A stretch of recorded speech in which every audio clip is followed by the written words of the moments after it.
This video is going to be another stock market analysis video and ito yung 4 na stocks na i-cover ko sa video na to. So before I talk about these stocks, punta muna tayo sa PSEI para sa overall market conditions. So andito na tayo sa PSEI and sa mga bago pa lang sa channel na to, kapag nakakakita kayo ng blue vertical line, ibig sabihin yan, ayan yung last time na napag-usapan ko yung specific na chart. So for the PSEI, the last time na na-cover ko yung chart na to, ang naging basis niya is yung June 26 na candle pa. So ito yan. And previously, meron akong inaasahan na 3 possible na scenarios for the PSEI. So the first one is magbe-breakdown siya dito sa 6,000 na support. So, fortunately, hindi naman nangyari yon. Lumapit lang siya sa levels na to, pero hindi naman siya natuloy, no? Hindi nahulog sa 6,000 and hindi na siya pumunta dito sa 5,800 na levels. So, I think pwede ko nang tanggalin itong mga arrows na to. And then, the second scenario, magsistay lang siya inside the consolidation, itong malaking box, up until magkaroon ng malakas na buying pressure para makalagpas siya dito sa 6,400 na level, which is yung R3 na resistance. So, somehow neutral kahit papano kasi hindi siya nahulog sa 6,000 pero hindi pa rin siya nakakalagpas ng 6,004 na level, no? Although, ang ina-anticipate ko nga is around second week of July pa mangyayari yung possible breakout kung may enough na catalyst. So, ang kinaganda lang siguro sa PSEI is that kahit papano andito na siya sa 6,2 na level and testing the 6,3 area, no? So, magtatanggal na ako ng mga ibang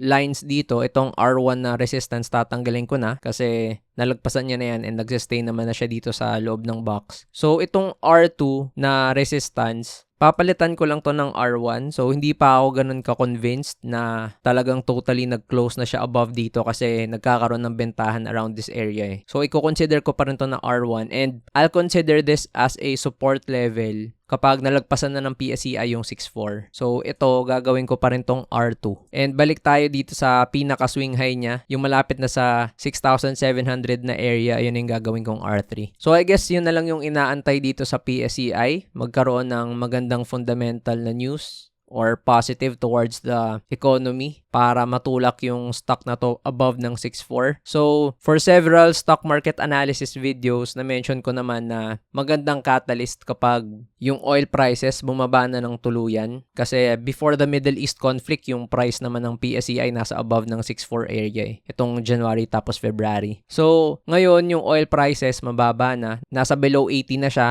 And tinitingnan lang no kung talagang magbe-below 70 na siya ng tuluyan tapos hindi natataas ng $70 per barrel. So as long as ma-contain yung prices na yon, then definitely that's good for the economy kasi ibig sabihin nun mababa yung cost no ng mga bagay-bagay para sa mga iba't ibang businesses dito sa Philippines. Siguro ang inaantay na lang na catalyst for the PSEI is pag lumabas na yung mga 2Q report. So pag nakita ng mga stock market participants na hindi ganun kagrabe yung naging negative effect nung high oil prices simula nung March, then that could be a good catalyst para mapa-breakout yung PSEI dito sa 6,4 na level. So, itong recent move ng PSEI, nakapag-jump siya ng a few percentage points simula dito sa level ng around 6,1. Nasa 6,2 na siya, nagtetest ng 6,3. I think it's because yung inflation for the month of June, I think hindi siya ganun kataas as expected ng mga ibang analysts. So, naging magandang galaw yun for the PSEI. Kung you were able to monitor yung mga blue chips natin, mga first liners, ang ganda nung naging galaw nila for the past 2 days. So, tingnan natin this trading week and probably until next week kung enough catalyst yun para tuluyan ng mapa-breakout yung PSEI sa 6,4. So, for the first stock na pag-uusapan natin, that's JFC.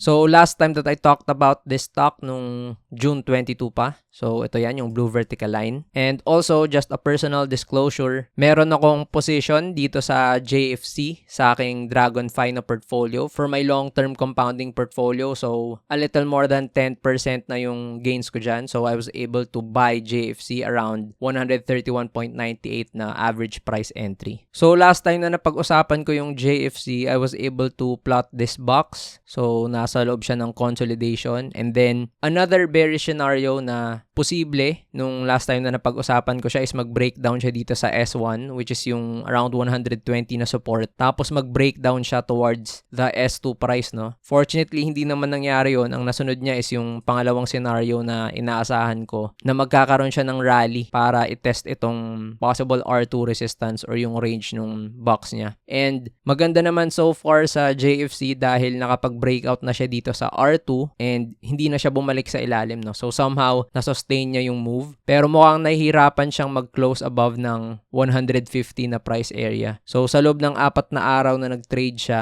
hindi siya lumalagpas ng 150. So napipigilan nung price level na yan, no? So now I need to adjust yung price level sa JFC kasi nalagpasan niya na yung mga resistances niya sa R1 and R2. So ang gagawin ko, tatanggalin ko na tong box. So definitely, hindi na yun yung ginagawa niyang pattern. So tatanggalin ko na rin tong R2 and then papalitan ko na kasi para sa akin, ito na yung S1 support niya, no? Yung level na yan. So ibig sabihin, itong R3 and R4, ayan na yung kanyang R1 and R2 na resistance. And then tatanggalin ko na tong R1 na resistance. So, ibig sabihin itong nasa baba, S2 na to. Which makes these levels sa baba, S3 and S4. So, sabi ko kanina, kapag nakalagpas yung PSEI ng 6.4, magiging maganda yon for the overall market condition. So, I think pwedeng yun din yung maging catalyst, no, for JFC para i-test itong R1 to R2 na resistances niya. So, remember, JFC is a blue chip. It's a first liner. It's a part of the PSEI. So, if the PSEI is doing good, kung okay yung magiging galaw niya, it creates a ripple effect, no, sa mga iba't ibang stocks, lalo na sa mga first liners. So, pag gumanda yung galaw ng PSEI, baka matulak din yung JFC towards this R1 area, which is the next resistance for JFC. So, ibig sabihin na to, ang pwedeng mangyari sa JFC in the short term, baka dito siya magkaroon ng consolidation. So, may S1 support na kasi dito, tapos ito yung R1 na resistance. So, pag nagkaroon siguro ng selling, most likely, no, magre-revisit siya dito sa S1, and importante na hindi niya mabutas itong S1 na support sa level na yan. And pag ang sinunod niya na scenario is mag-test siya dito sa R1, baka mag-stay lang siya dito sa loob ng box na to up until mas lumakas pa talaga siya para malagpasan yung R1 eventually, no? So, definitely, mas gusto natin na mangyari na makapag-breakout siya sa R1 para matest niya agad tong R2 and then makapunta siya sa 170 na price level.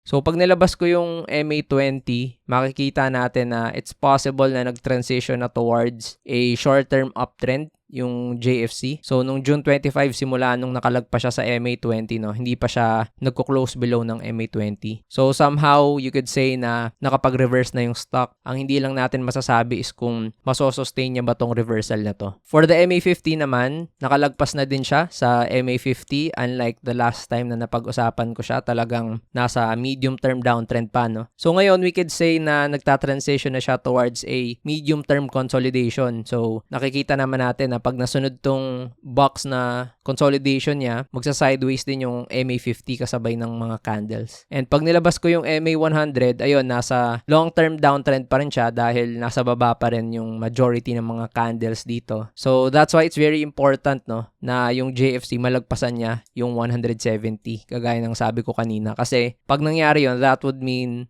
lagpas na rin siya dito sa MA100. So, that's the key level na dapat i-monitor dito for JFC. Yung 158.50 na price area, papuntang 170. So, punta na tayo sa next na stock and that's M-Wide. So, andito na tayo sa chart ng M-Wide and kung bago ka pa lang sa channel na to, kapag nakakakita kayo dito ng horizontal line na may nakalagay na bought price, hindi yan related sa mga key levels na pinaplot ko kagaya sa ibang charts. So, yung gamit ko kasing broker sa isa kong account is InvestaTrade and yung ginagamit ko kasing chart para dito sa YouTube videos na to is yung InvestaTrade, no? And pag may position ako sa isang stock, automatic siyang lumalabas. Meron kasi akong position sa M-Wide. Ito nga, nasa around 3.20 yung average price. So, I'm currently up by around 24.52% sa InvestaTrade na position ko. And that's one of my portfolios para sa short-term to medium-term na positions ko. So medyo matagal na kasi simula nung last time na napag-usapan ko yung stock na to. So I think nag-reset na yung chart. But most of the time napapag-usapan ko to sa private community of course because I update my positions there. So since matagal na, since last kong napag-usapan siya sa stock chart analysis, I'll just have to reset yung mga patterns, no? And clearly nagbago na rin naman na yung mga patterns at mga key levels niya. So for M-wide,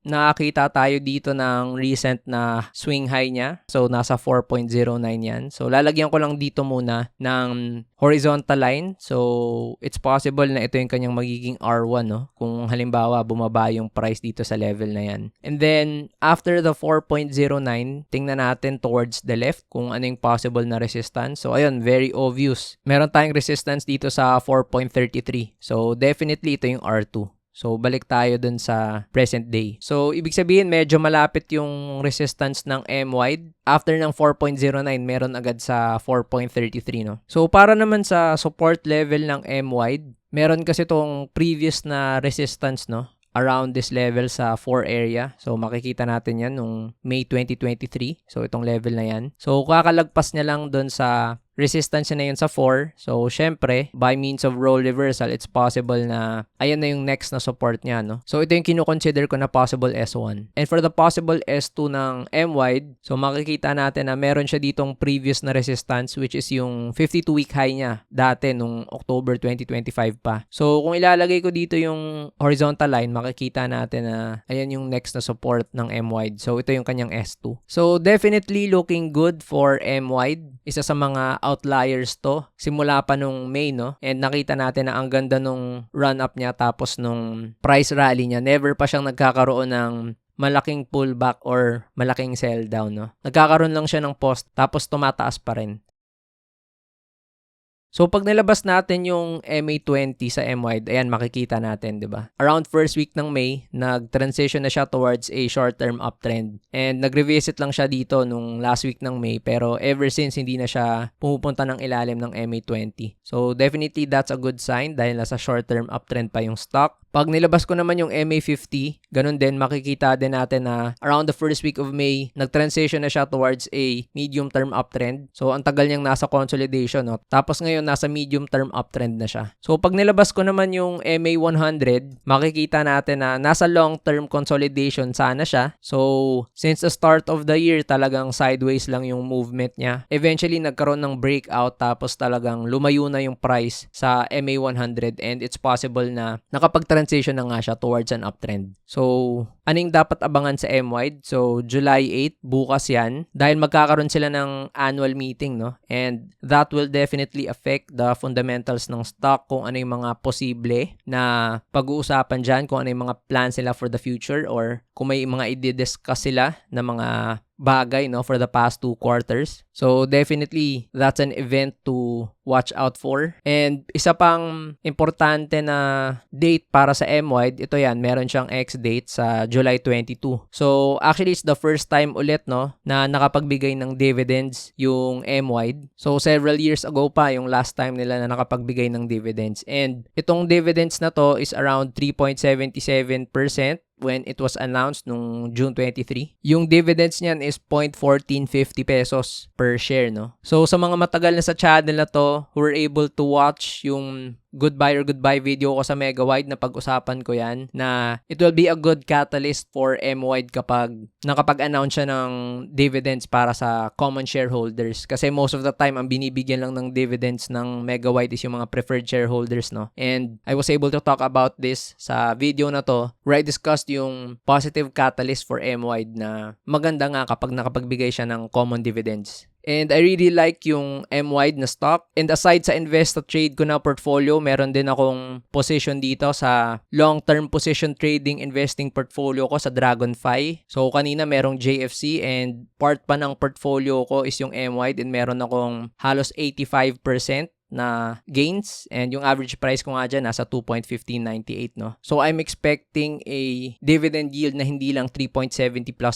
but 6% based on my average price. So, if you're interested to know paano ko nahuli yung mga stocks na kagaya nito, kagaya ng JFC, kagaya ng M-wide para sa short-term and medium-term portfolio and long-term portfolio ko, available tong mga videos na to exclusively para sa members ng private community. So, merong 3 types ng membership dito sa private community. So, yung nakikita nyo sa screen, yung mga perks and mga benefits ng every type of membership. So, to be a part of the private community, all you have to do is send me an email. So, lagay nyo lang subject, membership, and then just answer itong 3 questions na to and send nyo lang sa mga email address na nakikita nyo sa screen. So, for the next stock, that's Pure Gold. So, for Pure Gold, the last time that I talked about this stock nung June 11 pa. So, last month. And ito nga, no, yung 2 possible scenarios na inaasahan ko sa kanya. Pag nagkaroon ng malakas na buying pressure, it's possible na i-test niya yung upper part ng range. And then, the second scenario, pag nagkaroon ng malakas na selling pressure, mabutas niya yung S1 and makahanap siya ng support dito sa psych support niya around 40 na price level.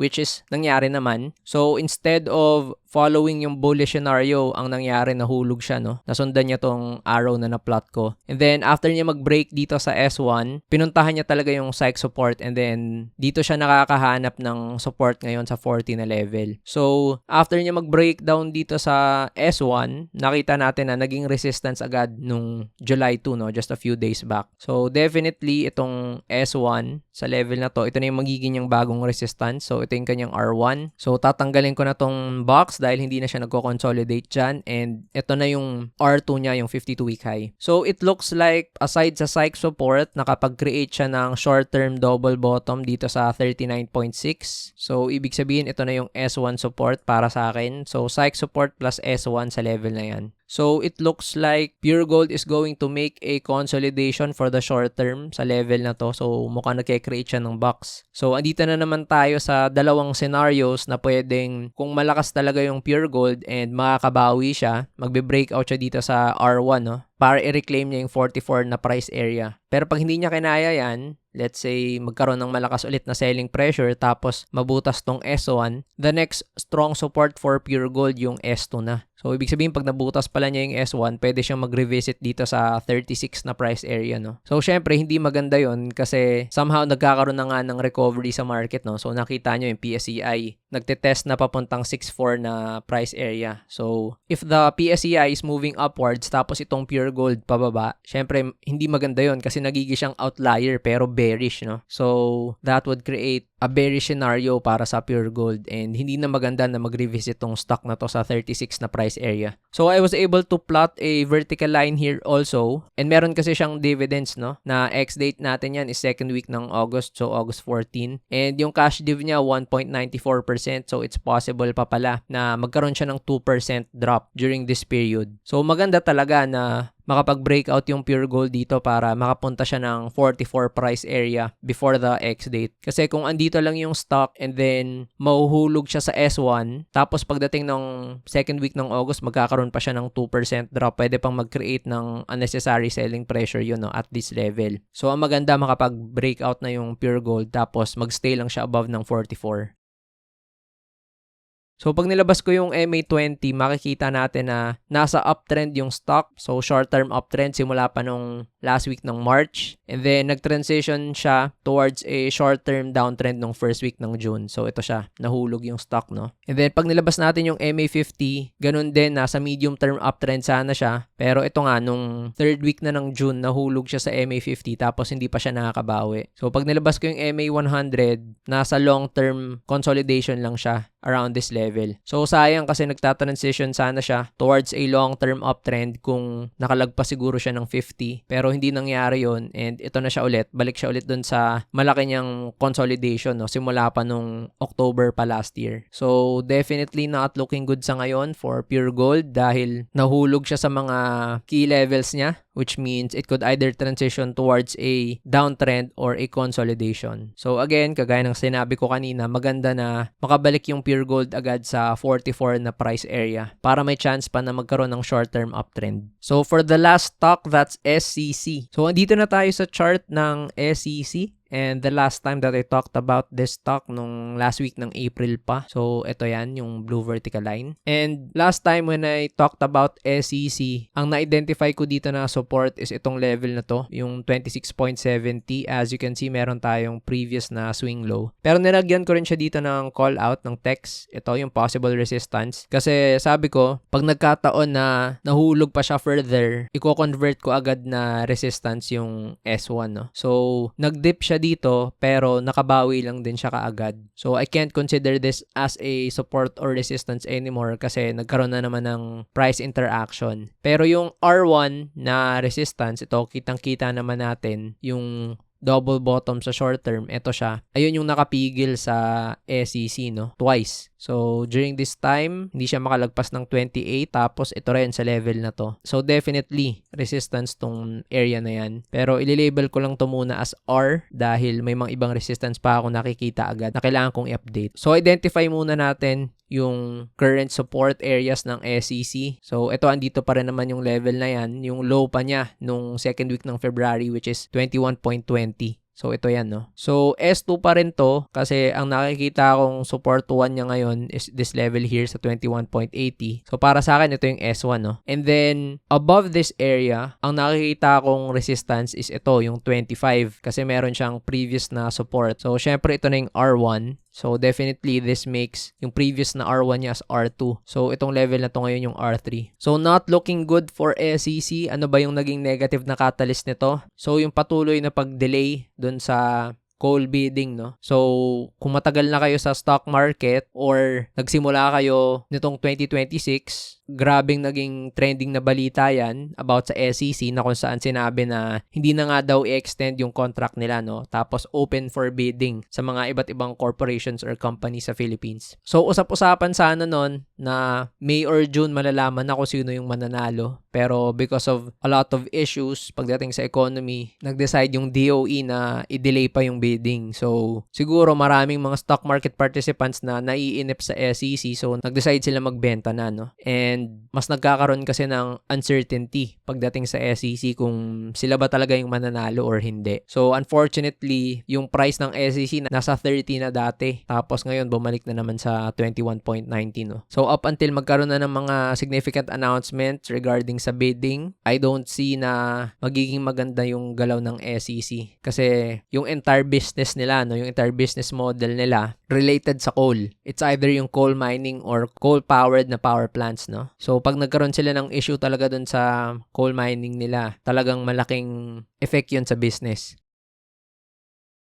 So, pag nilabas natin yung MA20, definitely downtrend simula nung last week ng April and hindi pa siya nakakabawi. And then, pag nilabas ko yung MA50, ganun din. Nasa medium term downtrend din tayo because of this April 28 na drop. Then, pag nilabas ko yung MA100, ganun din. Nasa long term downtrend din tayo, no? So, again, kailangan ng significant na clarification pagdating dun sa bidding. Tapos, after that, ang pinaka-bullish or magandang mangyari talaga for SEC is, syempre, siya yung manalo, 'di ba? Para intact pa rin yung business nila. Although it's possible na magkaiba na yung terms and conditions ng contract, pero at least meron pa rin silang mining business, no? So how about you guys? What do you think about these stocks? So, let me know in the comment section. Or if you have any stock requests na gusto nyong ma-feature sa susunod na stock market analysis videos, let me know in the comment section as well. And if you haven't watched yung mga before you buy videos ko, you can click towards the upper right and stock market lesson videos sa bottom right. And don't forget to like this video and subscribe sa channel na to so you'll always be updated sa future videos na i-upload ko pa.